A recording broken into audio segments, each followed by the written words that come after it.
तो चलिए शुरू करते हैं अपना नाभिक का लेक्चर नंबर 14 और 13 लेक्चर जो है हमारे हो चुके हैं।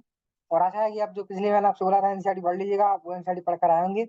आज मैंने आपसे बोला था कि आज जो हमारा टॉपिक होगा स्टार्ट, उसकी एनसीईआरटी पे आपको पढ़ के आनी है। क्योंकि अगर आप एनसीईआरटी पढ़ के आओगे तो आपकी जो है लेक्चर जो आपको अच्छे से समझ में आएगा। और उदाहरण अभी तक हमने ऐसा कोई देखा नहीं है, और सूत्र जो है कुछ देखे थे। कुछ सूत्र आपको याद होने चाहिए, और जो उनसे जो उदाहरण भी देखेंगे आगे वाले लेक्चरों में। तो आज के लेक्चर चलिए स्टार्ट शुरू करते हैं। तो आज का लेक्चर जो है, आज के लेक्चर में हम देखेंगे रेडियो एक्टिव। और ट्राई करेंगे इसको खत्म करने के लिए, लेकिन शायद ये ना हो पाए। अगर नहीं हो पाएगी तो हम अगले लेक्चर में उसको कंप्लीट कर देंगे। बस देखते हैं कि कैसा क्या होता है। तो डिपेंड करता है कि एक जो है पीपीटी में कितना पढ़ा पाते हैं। अगर एक पीपीटी में जाना 15 मिनट तक, 15 मिनट की वीडियो वीडियो बनानी पड़ती है, तो अगर कम देखते हैं, अगर हो पाता है तो ठीक है, नहीं तो अगली वीडियो में देख लेंगे बाकी। चलिए आज का लेक्चर स्टार्ट करते हैं। रेडियो एक्टिव आज हम पढ़ेंगे, चलिए।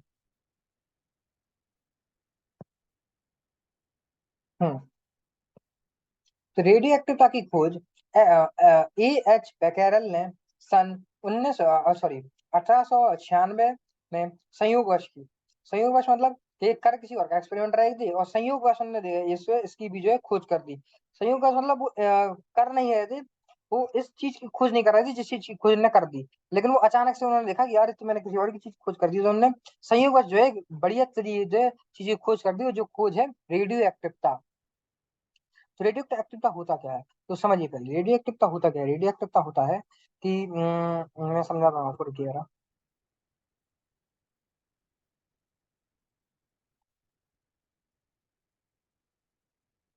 मान लीजिए हम आपका नाभिक है,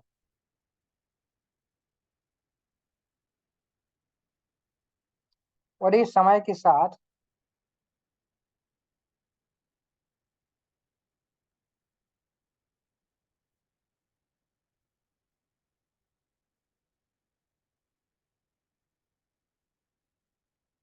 जो है कुछ पार्टिकल्स को जो है समय के साथ साथ ये निकालता रहता है नाभिक में से। मतलब जैसे कि वो हो सकते हैं अल्फा पार्टिकल्स, वो हो सकते हैं कोई भी जो है परमाणु हो सकता है। तो जरूरी नहीं अल्फा निकाले, कुछ ही परमाणु जो है अपने अंदर से निकालता रहता है। और ये बड़ी न्यूक्लियस, जैसे मान लीजिए यूरेनियम को ही ले लेते हैं।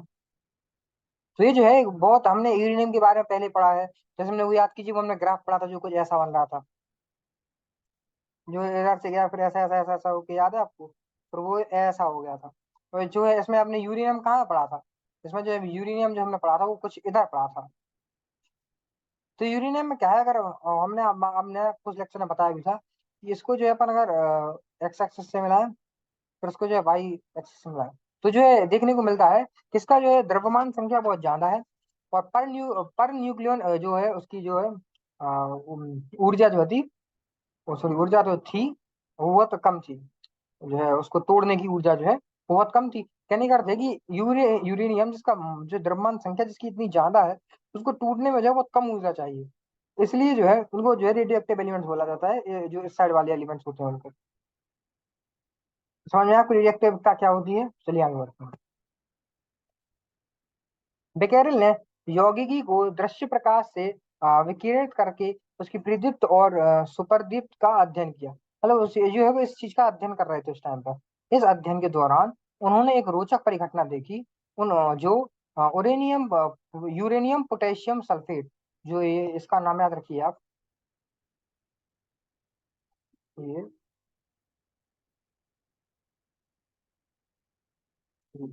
यूरेनियम पोटेशियम सल्फेट, ये जो नाम इम्पोर्टेंट है, तो इसको आपको याद रखना चाहिए, इस वाले नाम को, यूरेनियम पोटेशियम सल्फेट। तो आपको ये नाम जो है याद रखना है। तो ये जो है वो ऐसा अध्ययन के दौरान उन्होंने रोचक परिघटना देखी जो यूरेनियम पोटेशियम सल्फेट के टुकड़ों के साथ जुड़ी थी। अब ऐसा क्या जो है यूरेनियम पोटेशियम के सल्फेट के टुकड़ों के साथ हुआ, चलिए उसको समझते हैं। हम्म तो यूरेनियम पोटेशियम सल्फेट के कुछ टुकड़ों पर दृश्य प्रकाश डालने के बाद, मतलब उन पर जो है दृश्य प्रकाश डालने के बाद बेकेरल ने उन टुकड़ों को काले कागज में लपेट दिया। एक फोटोग्राफिक प्लेट और इस पैकेट के बीच वह एक चांदी का टुकड़ा रखा। कहने का मतलब समझिए, जो यूरेनियम पोटेशियम सल्फेट पर कुछ जो है टुकड़ों पर दृश्य प्रकाश डालने के बाद बेकेरल में उन टुकड़ों को काले कागज में लपेट दिया। और काले कागज में जो दोनों टुकड़ों को जो है दोनों ने लपेट दिया। और फिर एक फोटोग्राफिक प्लेट और इस पैकेट के बीच में एक चांदी का टुकड़ा रखा। उन्हें फिर एक चांदी का टुकड़ा जो है वो फोटोग्राफिक प्लेट में जो है लपेट कर रख दिया। ठीक है। फिर कई घंटे बाद, तो कई घंटे बाद जब फोटोग्राफिक प्लेट को जो है डेवलप किया गया, मतलब जो फोटोग्राफिक जो प्लेट है उसको देखा गया, तो उसे पाया गया कि फोटोग्राफिक प्लेट काली पड़ चुकी थी। तो देखिए फोटोग्राफिक प्लेट जो काली पड़ चुकी थी, वो ऐसा क्यों हुआ? यह सिद्ध हुआ कि किसी ऐसी चीज के कारण हुआ है जो यौगिक से उत्सर्जित हुई है। यौगिक से जो है वो तो मैं आपको समझाता हूँ जरा। देखिए, तो जो है एक जो यौगिक से उत्सर्जित हुई है, यौगिक मतलब कंपाउंड मतलब जो हमने वो यूरेनियम जो हमने लिया था ना ये यूरेनियम जो है पोटेशियम सल्फेट। तो यूरेनियम पोटेशियम सल्फेट से मतलब ऐसा कुछ क्या उत्सर्जित हुआ है जो काले कागज और चांदी दोनों को भेद कर फोटोग्राफिक प्लेट तक पहुंच गई। मतलब आप ये समझ लीजिए कि ये जो है हमारा यूरेनियम क्या बोलते हैं पोटेशियम सल्फेट, इससे कुछ तो ऐसा निकला है जो कि मान लीजिए ये जो है काले कागज है जिसमें लपेटा था, और ये जो है चांदी है, और यहाँ जो है मान लीजिए हमारी फोटोग्राफिक प्लेट लगी हुई है। तो इसने जो है इसको जो है काले कागज को भी भेदा, फिर इसने इस चांदी को भी भेदा और जो फोटोग्राफिक प्लेट तक पहुंच गई, और जिसने फोटोग्राफिक प्लेट को जो काला कर दिया। मतलब ये पहले पहले इसने जो है इसको भेदा काले कागज को, फिर इसने जो चांदी को भेदा, फिर जो है वो इस स्क्रीन पर पहुंची। और इन जो है ये जो भी इसमें से निकले हैं, अब बोल सकते हैं जो भी कह सकते हैं उत्सर्जित हुई है जो चीज, उसी कारण जो फोटोग्राफी जो है वो काली पड़ गई थी। तो ये जो है इन्होंने जो है इस एक्सपेरिमेंट को देखा, और यही एक्सपेरिमेंट जो था ये जो है इसको मतलब प्रयास इसको जो है ये रेडियोएक्टिवता का खोज नहीं कर रहे थे, लेकिन रेडियोएक्टिवता की खोज से जानबूझकर मतलब ऐसे क्या कह सकते हैं कि करना नहीं चाह रहे थे लेकिन हो गई। करना कुछ और चाह रहे थे और किसी और चीज का जो है वो अध्ययन कर रहे थे, जो है लेकिन वो गलती से उनसे जो हो गई। मतलब जो है करना वो किसी और चीज से खुद चाह रहे थे लेकिन वो संयोगवश जो कह सकते हैं, संयोगवश जो है उनसे जो है इस चीज की खोज हो गई। और कुछ उन्होंने ऐसा पाया कि यार कुछ तो ऐसी चीज है जो यूरेनियम पोटेशियम फॉस्फेट से बराबर तरीके से निकल रही है। वो निकल रही है। बात यह है कि उसकी जो अगर हम उसकी प्रॉपर्टीज की बात करें, या वो जो चीज निकल रही है वो है कैसी, तो बात ये है कि वो काले कागज को भी भेदी, उसने जो है चांदी को भी भेदा, और चांदी को भी भेदने के बाद वो फोटोग्राफिक प्लेट तक पहुंची, उसको जो है उसको उसने काला कर दिया। तो ये समझिए आप। और ये समय आप अंतराल देखिए ना, कुछ घंटों में ही केवल, ना दिन ना साल, कुछ घंटे, मतलब कुछ घंटों में ही उसने जो है वैशाली फोटोग्राफर प्रिंट को जो है काला कर दिया। तो कुछ तो जो है जो धीमे धीमे जो है अपनी ये जो है यूरेनियम पोटेशियम जो है क्या बोलते हैं सल्फेट जो है निकल रहा था। तो चलिए आगे देखते हैं। हाँ, बाद में किए गए प्रयोगों ने दर्शाया कि जो रेडियो एक्टिवता एक नाभिकीय परिघटना है, और जो नाभिकीय मतलब जो जो है नाभिक से जो है होती है, और जिसमें अस्थाई नाभिक क्षयित होता है। इससे रेडियोएक्टिव क्षय कहते हैं। और प्रकृति में तीन प्रकार के रिएक्टिव क्षय होते हैं। और क्षय का मतलब जो इंग्लिश में इसको एलिमेंट बोलते हैं। और जो है ऐसे जो है जिसके अस्थायी नाभिक जो है क्षयित होते हैं, मतलब जिसमें मतलब कुछ मिला के जो है जो अपना नाभिक होता है वो जो है धीमे धीमे टूटता रहता है। क्या नहीं करता है कि उसमें से कुछ ना कुछ निकलता रहता है, क्या निकालते हैं ये, वह टूटता रहता है। और टूटता रहता है तो उस छोटे से बड़े कह सकते हैं द्रव्यमान वाली जो है अपनी जो है जो नाभिक है, तो छोटे छोटे द्रव्यमान वाले नाभिकों में टूटता रहता है।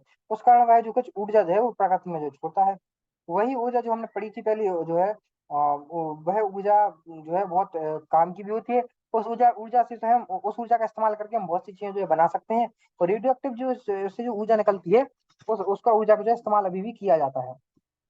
तो प्रकृति में जो है तीन प्रकार के रेडियो एक्टिव जो है क्षय होते हैं। एक होता है अल्फा क्षय, जिसमें जो है हीलियम नाभिक जो है उत्सर्जित होते हैं। तो ये बात जो है इंपॉर्टेंट है, इन तीनों क्षयों के बारे में हम पढ़ रहे होंगे। एक सबसे पहले जो होता है वो होता है अल्फा क्षय। अल्फा क्षय वो होते हैं जिनमें से जो है धीमे धीमे हीलियम नाभिक जो है उत्सर्जित होते हैं। मतलब जो है अगर आप उसको रख दोगे और अगर आप रख के छोड़ दोगे तो उनमें से जो है हीलियम नाभिक जो है धीमे धीमे निकलते रहेंगे। ऐसे क्षयों को जो हम अल्फा क्षय कहते हैं। और अल्फा क्षय जो है क्यों ऐसा कोई ऐसा कुछ नहीं है कि इसको अल्फा क्षय क्यों कहते हैं, उसको नाम दिया है। अल्फा तो आपको पता ही है कि अल्फा को जो है दर्शाते ऐसे जो है उसका दर्शाने के लिए अलग ही सिंबल यूज होता है, तो उसको जो है ऐसे लिखते हैं अल्फा क्षय। और जो है हीलियम नाभिक इससे उत्सर्जित होता है। चलिए अगले क्षय के बारे में पढ़ते हैं।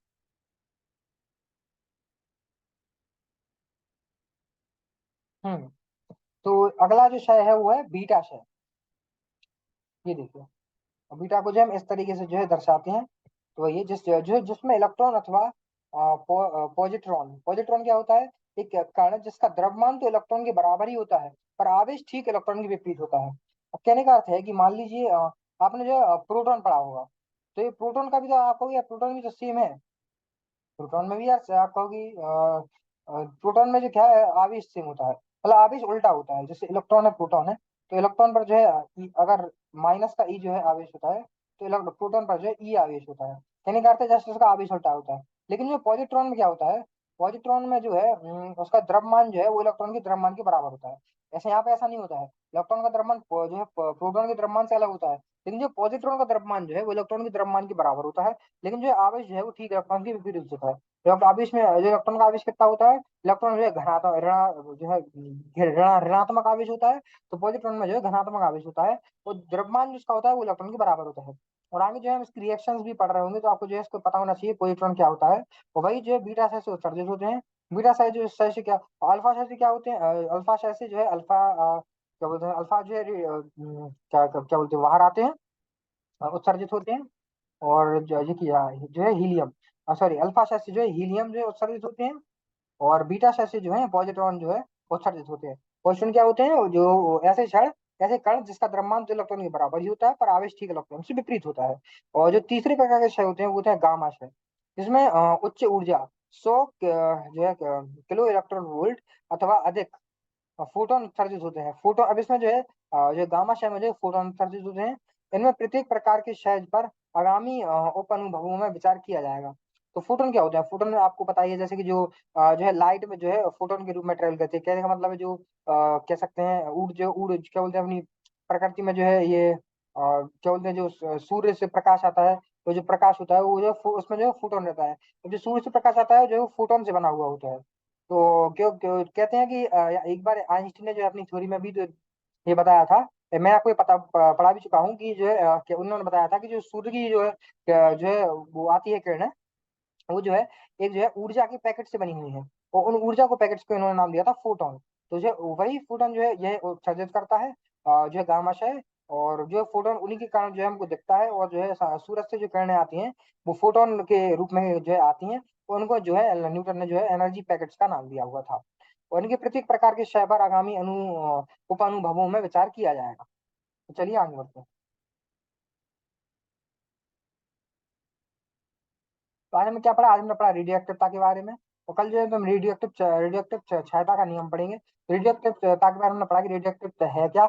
और ये हमने पढ़ा कि जो है इसका जो खोज है वो रेडियोएक्टिवता की मतलब ऐसे नहीं की गई थी कि रेडियोएक्टिवता की खोज करने बैठे और कर दी। खोज किसी और चीज की करने गए थे और संयोग जो है रेडियोएक्टिवता की खोज की कौन से सन में की, 1896 में ए एच बैकरेल ने की। फिर उन्होंने देखा कि कैसे जो है इन्होंने एक्सपेरिमेंट कर रहे थे, तो कैसे जो है इन्होंने रेडियोएक्टिवता को जो है इन्होंने समझाया। आज ये उन्होंने देखा कि यार जब भी रिडक्टिव एलिमेंट जो है उसकी जो किरणें जो उससे उत्सर्जित हो रही हैं वो काले कागज को तो भेज ही रही है, साथ में चांदी को भी भेज रही है। और फोटोग्राफी प्लेट तक पहुंची उसको काला कर दिया। तो इन किरणों के बारे में उन्होंने जो है बताया हमें वो कोई कैसे जो है और क्या जो है किस रेडियोएक्टिव जो है क्षय से निकल रही है। फिर हमने पढ़ा कि 3 तरह के रेडियोएक्टिव क्षय होते हैं। एक होता है अल्फा क्षय जिसमें जो है हीलियम नाभिक उत्सर्जित होते हैं। दूसरा हमने पढ़ा बीटा क्षय।